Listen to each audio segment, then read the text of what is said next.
حضرت علی رضی اللہ تعالیٰ عنہ نے فرمایا، اللہ سے جب بھی دعا مانگو تو مقدر مانگو، عقل نہیں، کیونکہ میں نے بہت سے عقل والوں کو مقدر والوں کے در پہ دیکھا ہے۔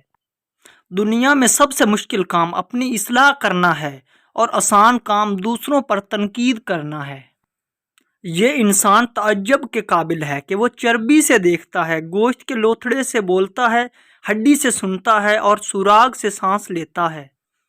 انسان کی اچھی نیت پر وہ انعام ملتا ہے جو اچھے اعمال پر بھی نہیں ملتا، کیونکہ نیت میں دکھاوا نہیں ہوتا۔ پریشانی حالات سے نہیں، خیالات سے پیدا ہوتی ہے۔ جو تمہاری خاموشی سے تمہاری تکلیف کا اندازہ نہ کر سکے، اس کے سامنے زبان سے اظہار کرنا صرف لفظوں کو ضائع کرنا ہے۔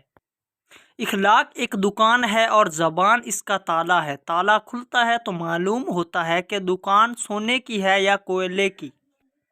صرف پیسے کا ہونا رزق نہیں ہے، نیک اولاد، اچھا اخلاق اور مخلص دوست بھی رزق میں شامل ہیں۔